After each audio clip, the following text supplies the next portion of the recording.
Então, por favor. Ai, meu Deus do céu.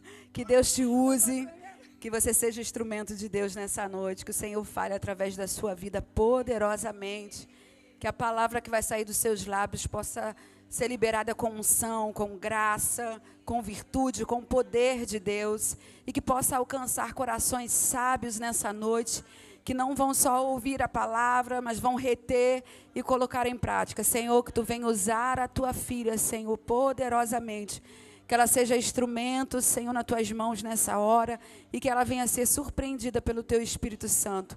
Nós liberamos, ó Deus, a Tua filha para ela ser usada e ousada, Senhor, pelo Teu Espírito, em nome de Jesus. Amém. Amém. Glória a Deus. Aplauda mais um pouco ao Senhor. Queria pedir para os levitas ficarem aqui, eu não vou demorar, é rapidinho. Quero louvar a Deus por essa noite, pela sua vida que está aqui nessa noite.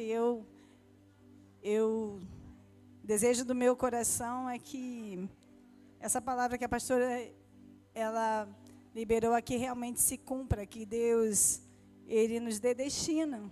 Essa semana me dê destino, dedestina você essa semana. Que o Espírito Santo, Ele traga sobre a sua vida fortalecimento e resposta. Amém? Você recebe isso? Quantos estão ainda na alegria do coração, ainda pela noite que tivemos ontem? Jesus. Deus é muito bom, sabe? Porque Deus, Ele nos chama para um compromisso, né, aonde nós estamos em guerra. Diga aí, eu estou em guerra. Diga isso, estou em guerra. Fala sem medo, eu estou em guerra. Quantos concordam que estão em guerra? Estamos em guerra. Mas em meio às guerras, Deus traz um cine pipoca aqui. No meio do caminho dá tudo errado e depois dá tudo certo. Meu Deus do céu. Uma alegria do Espírito ontem que estava aqui nesse lugar. Eu fico vendo jovens como esse jovem aqui, o Washington. Você pode aplaudir o Senhor pela vida do Washington?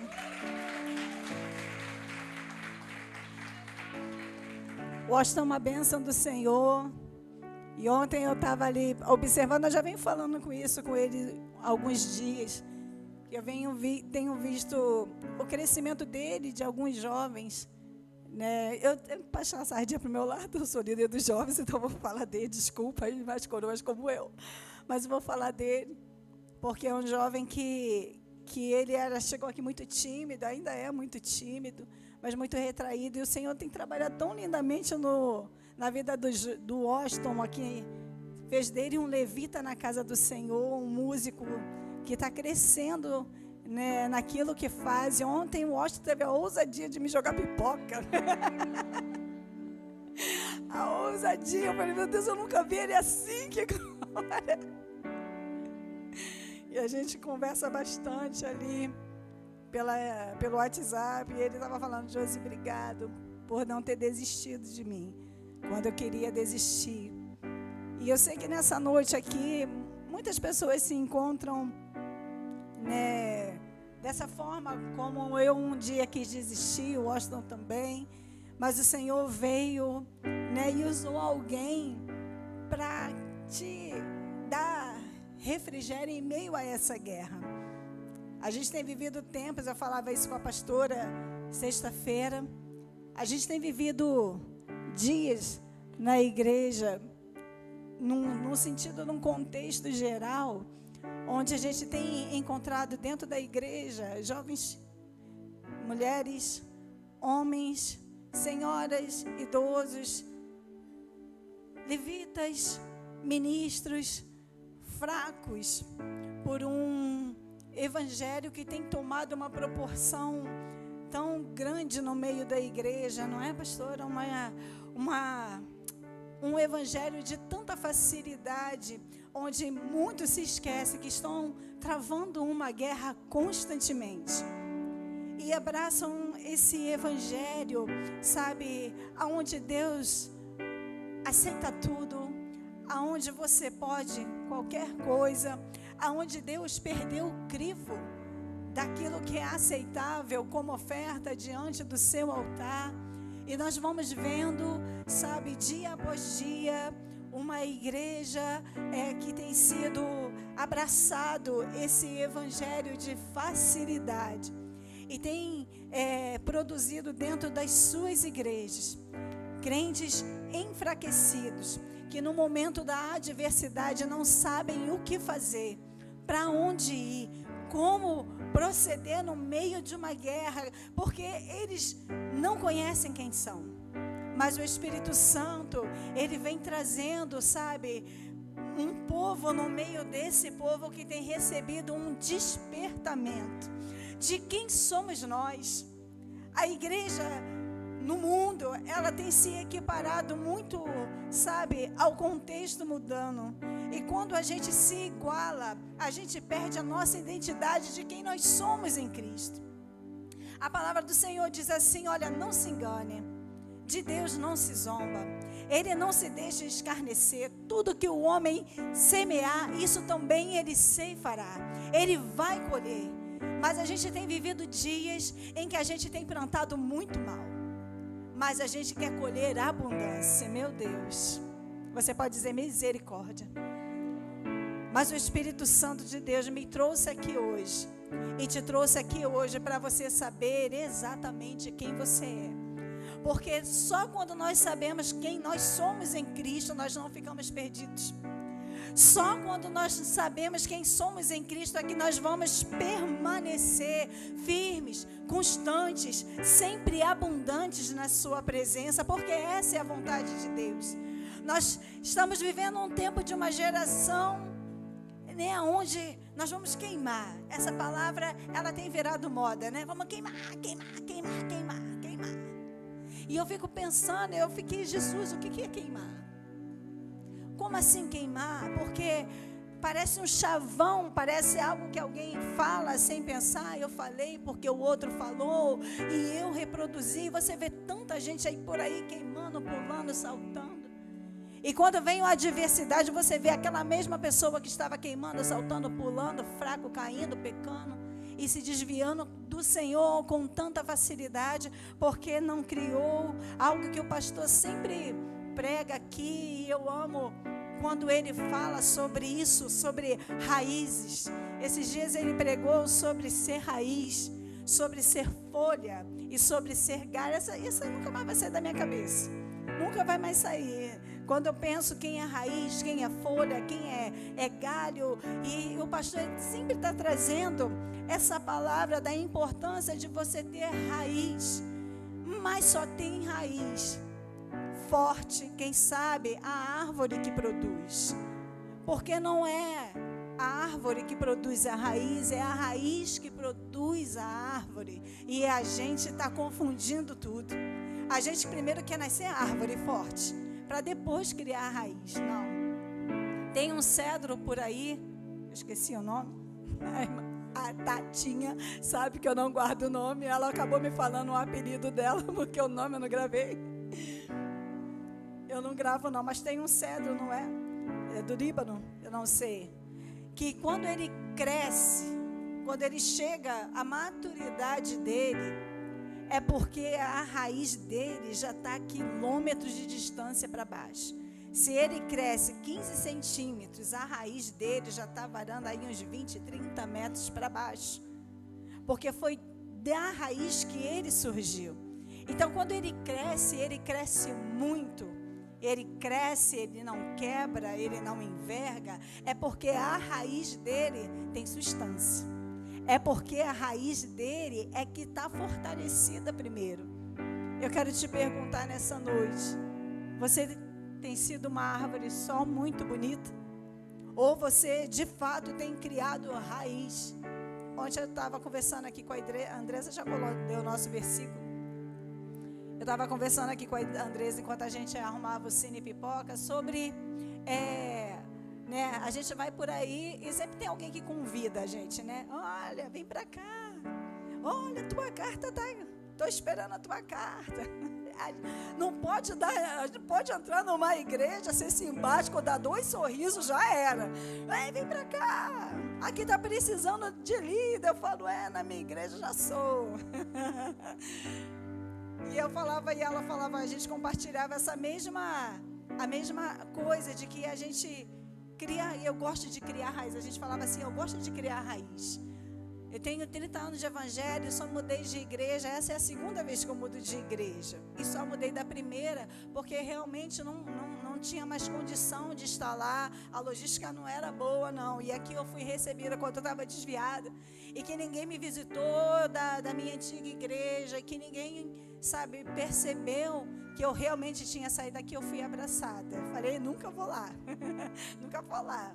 Que a pastora era minha amiga da primeira infância, embora ela não lembre da maior parte das nossas aventuras, mas ela é minha amiga de infância. Eu falei, Patrícia já conhece a minha vida beça. Não conhecia nada, não lembrava de nada. Se eu soubesse que ela não lembrava, já tinha vindo há mais tempo. É porque a gente quer novidade, né? A gente quer novidade. A gente adora uma novidade. Quer que alguém chegue e abra um rolo da nossa vida e fale. E sabe, dê uma revelação do céu e algo sobrenatural. Quando as coisas mais importantes que você precisa saber da sua vida, você está vivendo no seu dia a dia.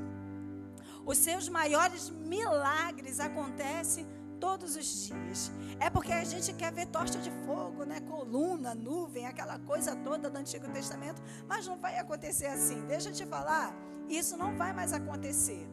Porque Deus para aquilo lá tinha um propósito, abrir uma vermelha, porque tinha um povo para passar 5 milhões, tinha que abrir um mar, não adiantava fazer uma ponte, tinha que ser um mar mesmo aberto, e tinha um propósito para aquilo. Hoje, sabe, a palavra do Senhor chega quando o pastor bota uma live aqui, está chegando lá no Japão e ninguém nem sabe. Então, o mar vermelho já está aberto aqui. Então, não fica esperando esse milagre. Viva o seu milagre diário. Quando você consegue chegar na sua casa, dobrar o seu joelho e falar com Deus, na guerra espiritual que a gente tem vivido, isso já é milagre. Você crê nisso? Porque quantos aqui, além de mim, tem uma dificuldade, sabe, de orar, de manter-se constante, firme, abundante na oração? Ou só eu, ou você também. Você pode levantar a mão, pelo amor de Deus, não me deixa sozinho. Por quê? Porque a gente não quer, porque a gente não gosta, não, porque estamos em guerra. Você pode dizer isso, estamos em guerra. Eu falava com a pastora assim, a gente tem vivido um evangelho de romance, mas Deus não nos chamou para romance. Você pode dar amém por isso? A gente tem vivido um evangelho assim, sabe, Amanda? Me abraça, me beija, Jesus, meu amado. A gente tem vivido isso. E é muito fofo a gente viver isso, é muito... Eu falei lá no monte que Jesus era fofo, a menina falou, ele é tremendo. Eu falei, mas ele é fofo. Porque Deus tinha levantado ela que estava passando, e Deus incomodou ela para dar uma palavra lá no meio da roda dos jovens, e foi uma palavra de Deus. Eu falei, caramba, Deus é tão fofo. Na minha intimidade eu falo que ele é fofo. Mas ele é um Deus que te chamou para a guerra. E a gente está envolvido nesse evangelho romântico. E que esse romance não tem fortalecido ninguém, a não ser dentro do teu quarto. Renato, vai para dentro do teu quarto, sabe? Amanda, faz de lá o teu quarto, sabe, de adoração ao Senhor. Aí você deita no chão, aí baba tudo, chora. Aí você, sabe, dá os seus nomes fofos que você dá para Deus, meu paizinho, meu aba, meu pai, meu paizinho bom. Aí você chama ele do que você quiser. Mas quando você estiver no seu dia a dia, não se esqueça, você está em guerra. A palavra do Senhor diz que Jesus falou assim, olha, não pense que eu vim trazer a paz. Oi, Jesus, não pense que eu vim trazer a paz, eu vim trazer espada. Meu Deus, ele veio trazer espada. Aí a palavra do Senhor diz lá em Apocalipse, você pode abrir.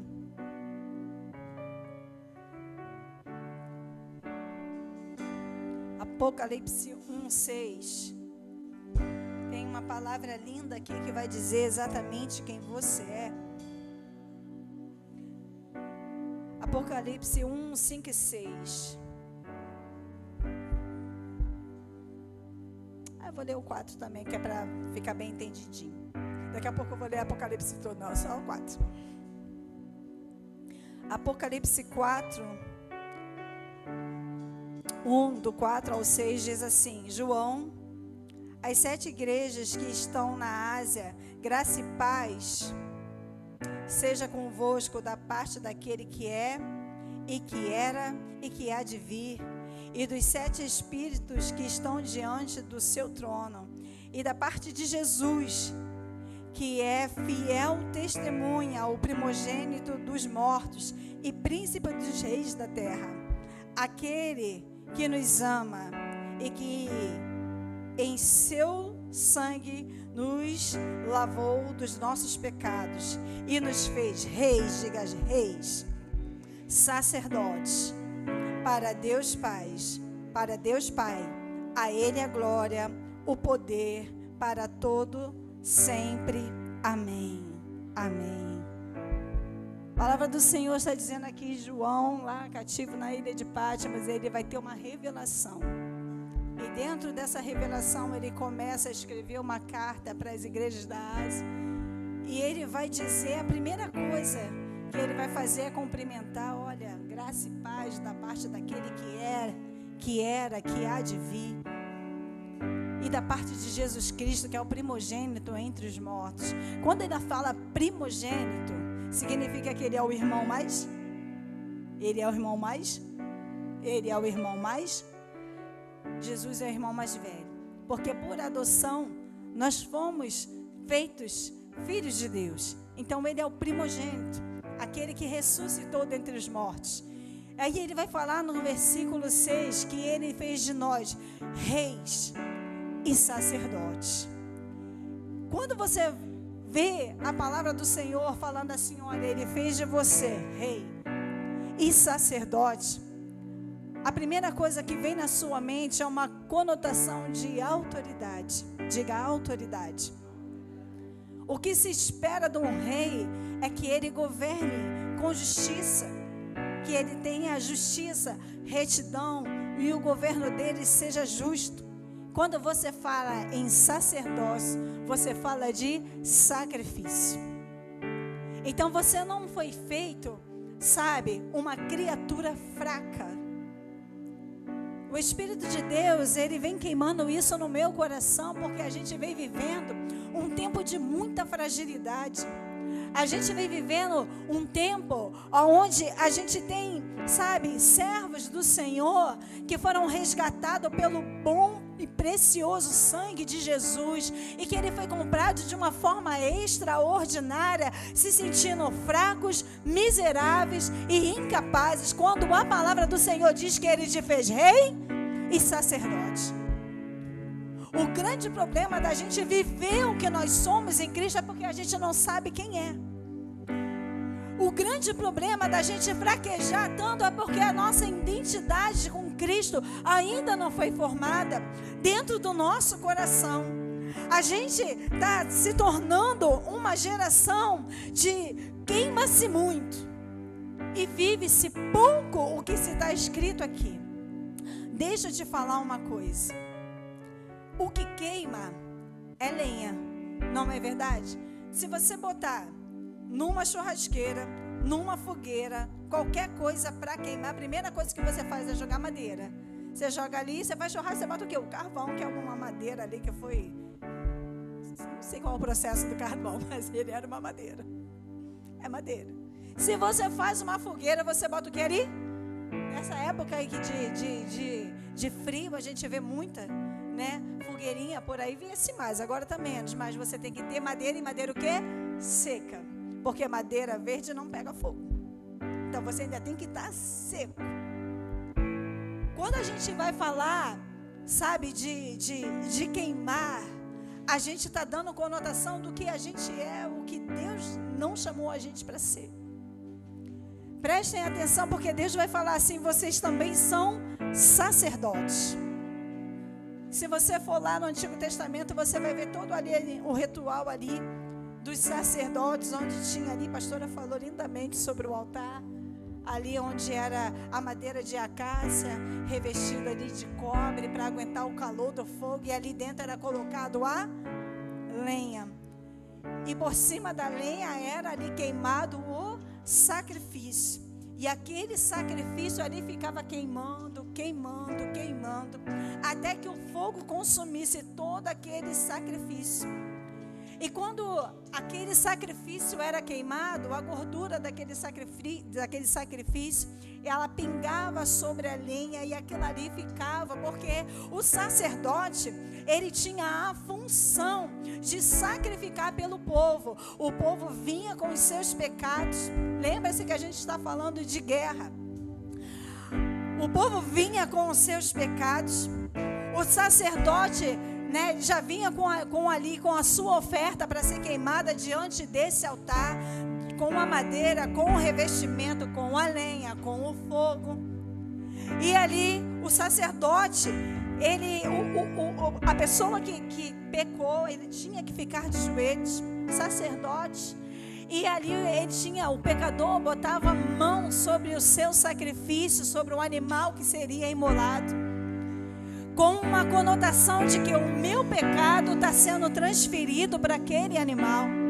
E depois de transferido para aquele animal, simbolicamente o sacerdote sacrificava, imolava aquele animal e colocava sobre o altar, e o fogo consumia. E aquele pecado então era expirado. Caso o sacerdote visse que dentro daquele animal também tivesse doença, aí esse animal também, esse sacrifício também não era aceito. Então o pecador voltava com a sua culpa e trazia outro animal perfeito, para que o puro pagasse pelo impuro. Mas dentro do altar havia lenha para que o fogo pudesse acender e aquele fogo consumisse o holocausto. Quando aquele fogo já ia baixando e ficava ali numa temperatura onde que porque era muito sacrifício, porque a gente é muito pecador, onde tem muito pecado, há muito sacrifício. E a gente todo dia peca, não é, Milão? Todo dia a gente tem algo, sabe, para que Jesus limpe, para que Jesus tire, para que Jesus, faça novo. E toda vez que aquele fogo ia terminando, o sacerdote tinha que ter acesso ao altar, para que toda aquela lenha que queimou, ela fosse raspada e retirada do altar, para que uma lenha nova fosse colocada. Aquela lenha virou cinza, e aquela cinza era jogada fora do arraial. Entende porque Deus não te fez essa lenha? Deus te fez o sacerdote. Deus fez de você o sacerdote, porque o sacerdote, ele tinha como a obrigação dele, como seu ofício, ele trazer uma adoração ao culto. Ele tinha como seu ofício trazer o fogo sobre o altar, mas ele não era lenha, ele era o provedor do fogo. É por isso que a gente vem numa geração onde a gente pega fogo demais e apaga, pastora. Porque depois o altar é raspado e aonde estava aquela lenha ali, acabou. Aquela lenha foi retirada e vem outra lenha para queimar de novo. Só que Deus, ele não falou assim: Deus te fez rei e lenha. Deus te fez rei e sacerdote. Você é aquele que leva o fogo. Você é aquele que promove o fogo. Você é aquele que anuncia que a expiação do pecado de Jesus foi perfeita. Já não precisa mais trazer um animal. O sacrifício dele foi perfeito. E para que foi perfeito? Para que você seja constante.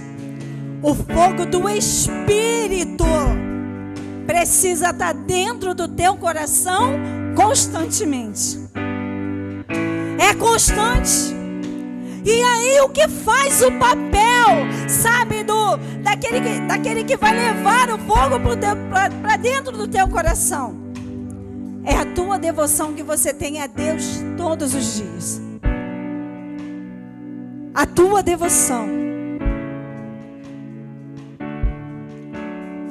é o que vai ditar e dizer o quanto tempo esse altar vai estar aceso.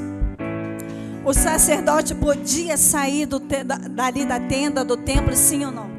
Podia. O sacerdote podia cochilar, pastora, no seu ofício, sim ou não? Por quê? Porque ele tinha a obrigação de manter o fogo aceso. Ele tinha a obrigação de, toda vez que alguém chegasse na casa de Deus, toda vez que alguém chegasse no sacerdote, o sacerdote precisava ser o promotor do fogo. Toda vez que alguém chegasse e falasse: olha aí, sacerdote, eu pequei, não sei o que fazer. Sacerdote, olha, eu pequei. Sacerdote, olha, eu falhei. Se o sacerdote está despercebido ou não sabe a sua função, não sabe o que é, o que esse sacerdote vai fazer, o que ele vai fazer. Mas se o sacerdote, ele tem consciência da sua função, ele fala: olha, você pecou, você errou, mas eu quero te dizer, Jesus é o caminho, Jesus é a verdade, Jesus é a vida. Olha, você pecou, você errou, mas tem esperança para você. Você errou, você pecou, mas Jesus faz tudo novo. Vai chegar muita gente procurando os reis e sacerdotes que Deus instituiu nessa terra. E o que eles vão encontrar? Eles vão encontrar um fogo que se acende logo, que se apaga e precisa ser trocado. Ou ele vai encontrar, sabe, o sacerdote que sabe manter o fogo do Espírito aceso. Nós estamos vivendo um tempo que não dá mais para cochilar. Nós estamos vivendo um tempo, sabe, eu acredito, eu creio 100%, filha, eu creio que estamos vivendo a geração do arrebatamento. Eu creio nisso,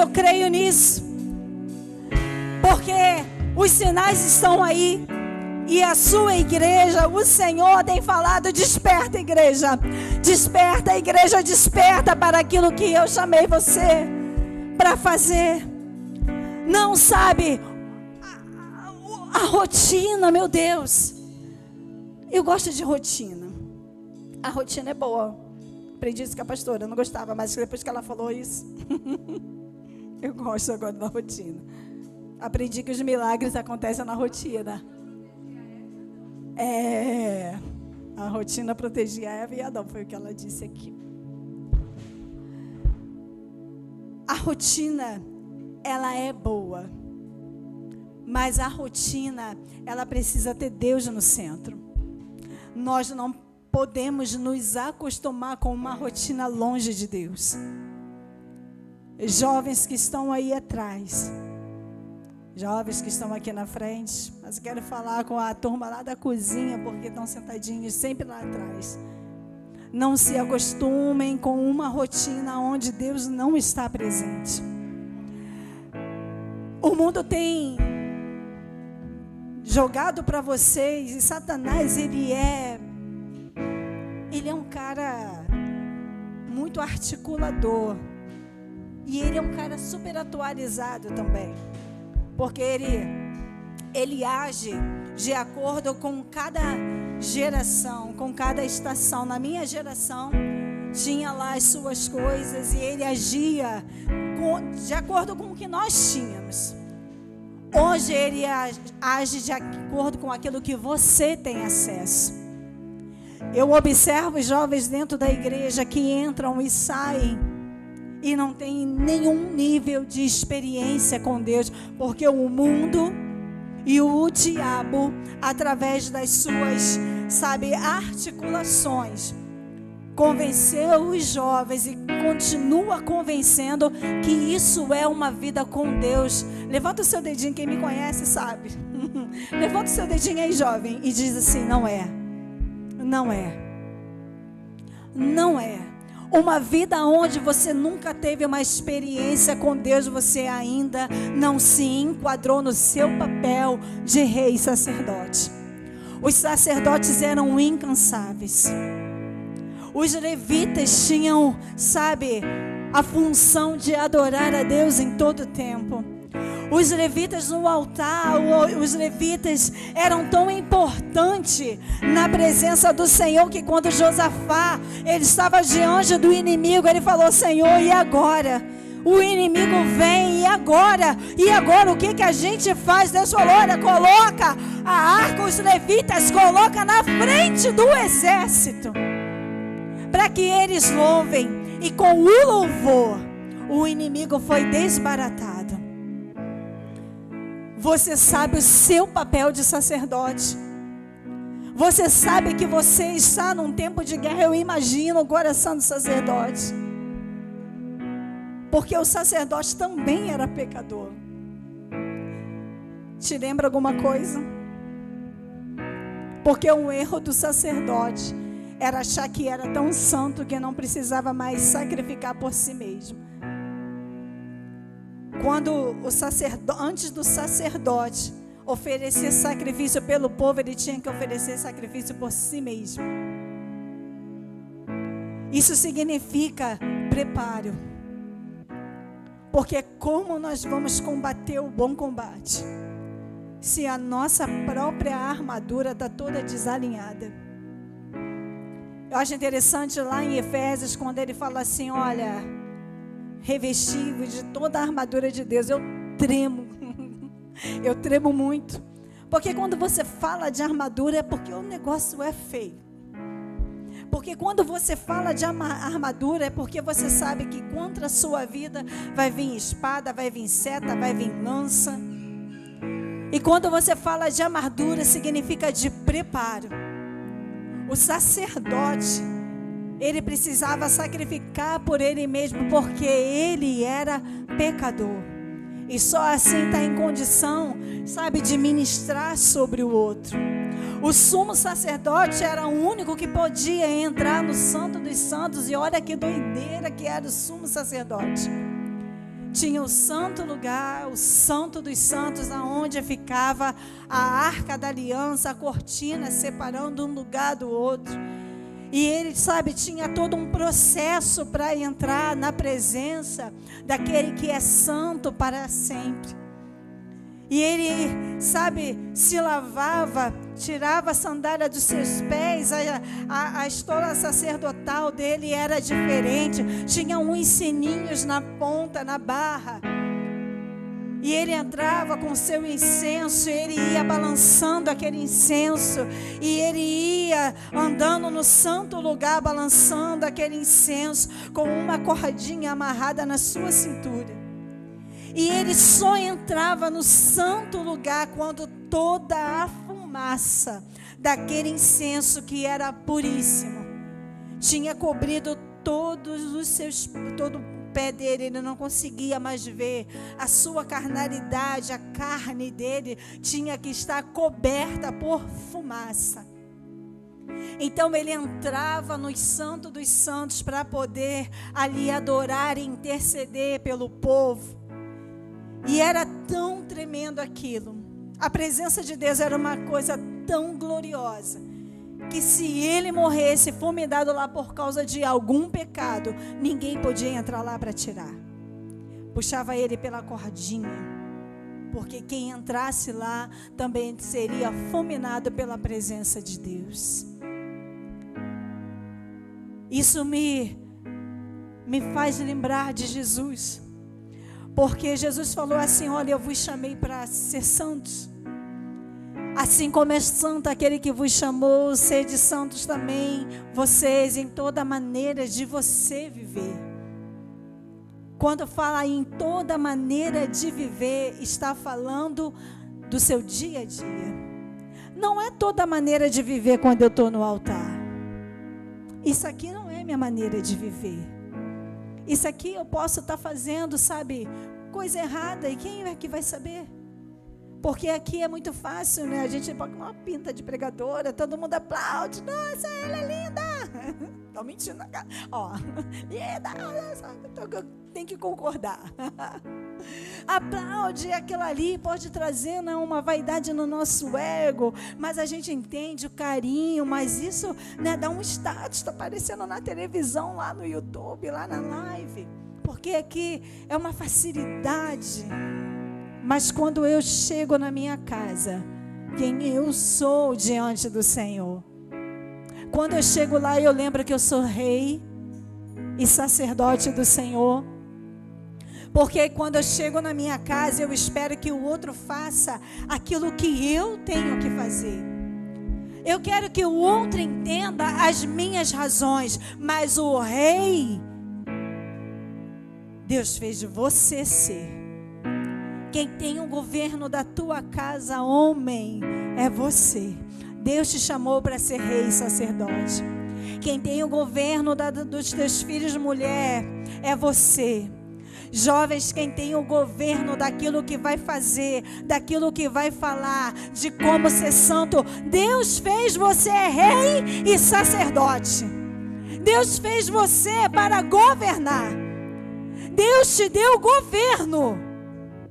Deus te deu condições de governar. Ele é o sumo sacerdote, Ele governa a minha vida. Mas Ele me fez sacerdote para poder, governar. Para que quando as pessoas venham olhar para mim, elas vejam esperança em Jesus. Elas olham para mim, elas não querem ver a Josi que prega. Elas querem ver a Josi que vive. Elas não querem ver a Andresa que canta. Ela quer ver a Andresa que vive.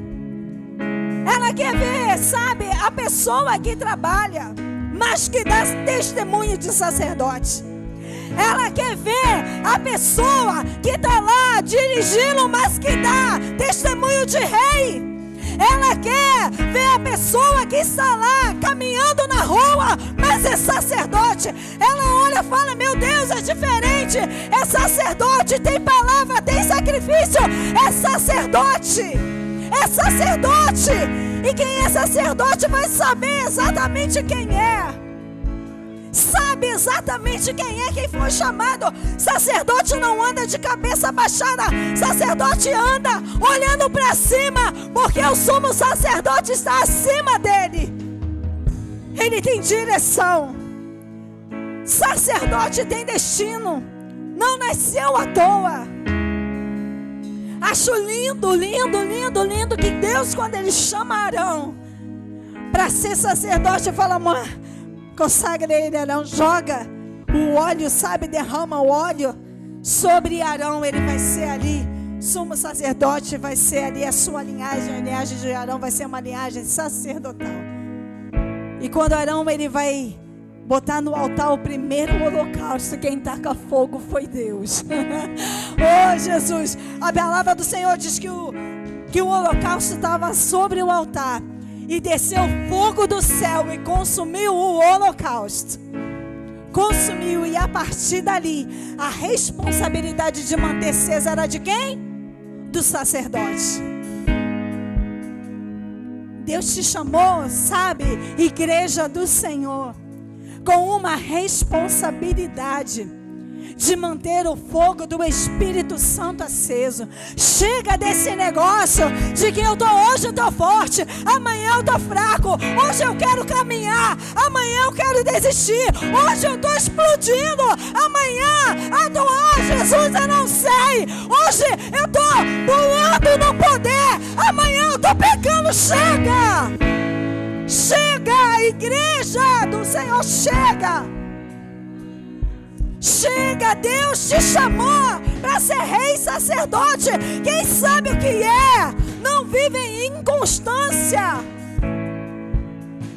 Todo mundo vai passar por momentos difíceis, todo mundo. Ou é só tu, pastora, que passa? Sei não. Mas todo mundo. A gente passa pela moenda. A gente passa, a gente vai sendo ali moído ali, meu Deus. A gente passa. Mas a Bíblia fala assim: olha, quando você passar pelas águas, eu estarei com você. Quando você passar pelo fogo, eu vou estar com você. Quando você passar pelos rios, eles não te submergerão. Quando você, passar pelo fogo, a chama não vai queimar. Não vai queimar significa que você foi chamado e protegido pelo Senhor. Você não está isento. Mas se, pelo amor de Deus, se toda vez que a gente passar por um problema, a gente desistir de Jesus, a gente nem sabe quem a gente é. A gente está, sabe, frequentador de igreja barato.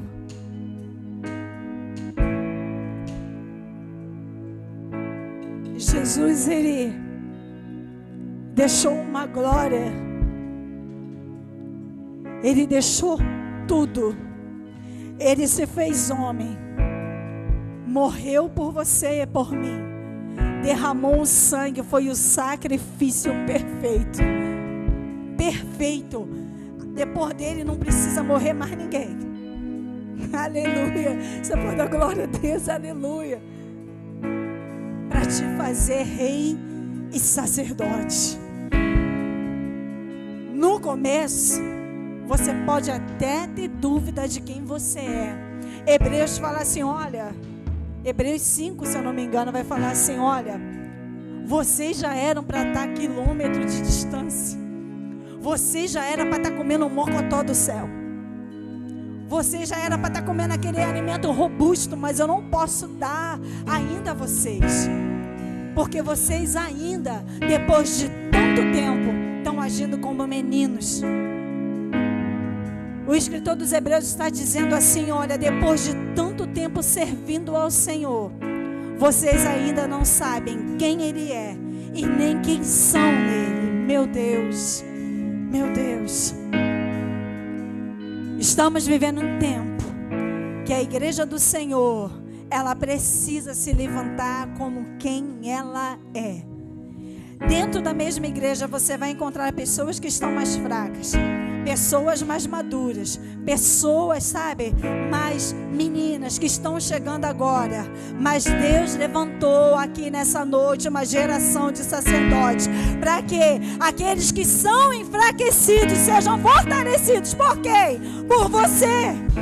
É por você. Meu Deus, o pastor vai pregar aqui. A pastora vai pregar aqui, o ministério de louvor vai cantar. Mas você precisa dar testemunho para aquele que está do teu lado. Ele vai olhar para a tua vida. Ele vai dizer, meu Deus, será que ele é? Será que ele realmente é crente? Será que Deus realmente mudou isso nele? Será que ele é? Quando vê, meu Deus, ele mudou. Se ele mudou isso nele, vai mudar meu marido. Se ele mudou isso nele, vai mudar meu filho, vai mudar. Eu estou vendo Jesus como uma figura, sabe? Uma figura que de repente aparece aqui. Não!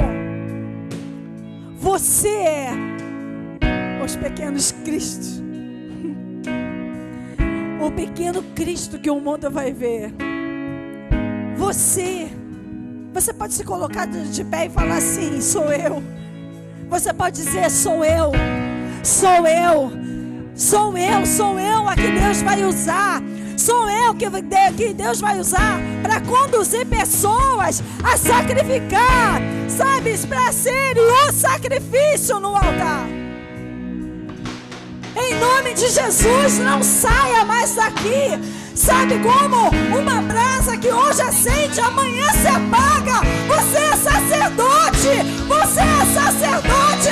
Você tem que sair daqui munido de autoridade. Deus te deu autoridade de sacerdote no altar. Oh, meu Deus, meu Deus. Se a igreja soubesse, se eu soubesse, se nós soubéssemos o poder. Atos dos Apóstolos diz que quando Jesus foi assunto aos céus, do lado daqueles discípulos se colocaram 2 varões de branco.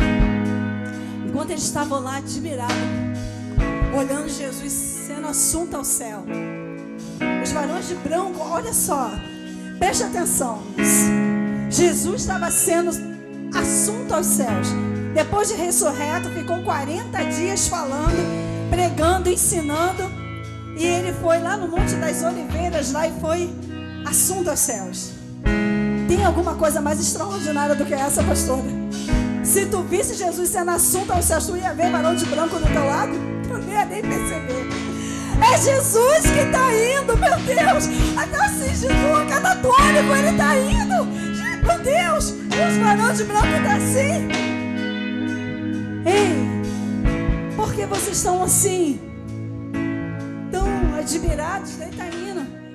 O mesmo Jesus que vocês estão vendo indo, ele vai voltar da mesma forma que ele está subindo, vocês vão ver ele descer. Ai, meu Deus, eu fico chocada que eles não falam, opa, o que é isso que está do meu lado? Varão de branco, não.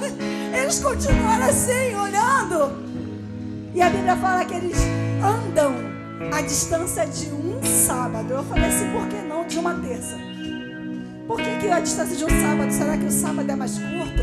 É mais longo? Mas fala que eles andam a distância de um sábado até o templo em Jerusalém. E aí eu fui pesquisar, né? Distância de um sábado. O que é isso? Um sábado. Não tinha quilômetro naquela época, nada disso. A medição era feita de outra forma. E fala que o sábado se tornava mais curto porque a distância de um sábado era 888 metros. Era o máximo que eles podiam andar por conta da lei. A lei reduzia até o número de passos que eles podiam ter do Monte das Oliveiras até onde eles iam. Estava exatamente dentro da distância de um sábado. E eles vão a pé. Eu imagino a mente daqueles homens. A mente daqueles homens com a imagem de Jesus sumindo nas nuvens. E os homens de branco ali falando, olha, ele vai voltar dessa mesma maneira. E aí, de repente, Jesus some nas nuvens e eles voltam. E a palavra de Deus diz que eles habitavam na casa do Senhor. Eles chegaram no templo aonde eles habitavam. Quando a palavra de Deus diz que habitavam, significa que eles faziam a casa do Senhor a sua morada. Davi fala assim, olha, alegrei-me quando me disseram, vamos à casa do Senhor. Alegrei-me, eles habitavam. E quando eles estavam ali habitando em oração, a palavra do Senhor diz que nessa dedicação houve um barulho do céu. E de repente um barulho e um som como de um vento veemente e impetuoso. Sabe, veio sobre a casa e veio línguas repartidas como que de fogo. E eles foram cheios do Espírito Santo que desceu como uma dinamite. Dunamis explodiu. Uma dinamite explodiu. E eles foram cheios do Espírito Santo. E começaram a falar, tu imagina isso, meu Deus. Tu está habitando, Carol, numa casa. Você tem uma promessa, ele vai voltar. E de repente, todo mundo perdido, Jesus vai embora. E vem um poder de Deus. Não um poder transitório que vem hoje, vai embora. Esse poder está aqui nessa noite. O mesmo Dunamis está aqui. O poder de Deus, o Espírito Santo para te dar constância, firmeza. Ele está aqui. O mesmo poder que transformou jovens, homens comuns em verdadeiras bombas atômicas na mão do Senhor. Meu Deus! Não é possível que a gente não queira conhecer isso. Não é possível. Você pode começar a orar, Jesus, explode-me também, Jesus. Jesus, eu quero conhecer o que eles conheceram. Porque a gente não está falando de um Deus que agiu lá e hoje não age mais. Ah, porque a internet. Ah, porque o Facebook. Ah, porque o Instagram. Porque Deus não está limitado. Deus, Ele tem poder para derramar sobre a sua igreja. Sobre quem? Sobre quem? Sobre quem? Sobre quem habita no sobre quem habita na sua casa, sobre quem entendeu que é rei e sacerdote na sua presença. Chega dessa história de queima hoje, não queimar. Queima, irmão, queima na casa, queima no teu quarto, queima, mas quando você sair na rua, seja fogo, sabe, combustível para outro, seja poder de Deus, seja aquele que traz transformação, agente de transformação, seja aquele que Deus vai usar. Seja, igreja, seja. Não se acostume a não ser, seja. Busca Ele. Aleluia. Você pode fechar os seus olhos e começar a orar. O ministério de louvor vai estar adorando ao Senhor. Você pensa a Ele, ó. Jesus, eu não entendi esse sacerdote, eu não entendi esse rei, mas a partir de hoje eu quero viver o que tu falou que eu sou. E vocês serão chamados geração eleita, sacerdócio real. Aleluia. Para quê? Para pregar, para povoar o céu. Quando você entende isso, e os discípulos do Senhor, os apóstolos do Senhor entenderam, eles puderam declarar: não vivo mais eu nem quero mais viver, deixa que Ele vive em mim, Cristo vive em mim. Quando eles entenderam quem eles eram, eles pegaram toda essa roupagem de carnalidade, botaram de lado e falaram: Senhor, pode morar, pode ser o que tu quiser ser em mim, me usa, faz de mim a tua morada, faz de mim a tua habitação, faz de mim o teu sacerdócio, faz de mim aqueles que vão governar nessa terra. Deus te chamou para governar, Deus te chamou para governar. Para de ficar falando mais. A gente dá muita desculpa, mas Deus diz: eu sou contigo. Eu sou contigo, eu vou na tua frente para te dar vitória. Eu sou contigo. Abra bem a tua boca e eu vou encher. Eu sou contigo. Aleluia. Aplauda o Senhor, porque Deus tem uma porção nova. Deus tem destino.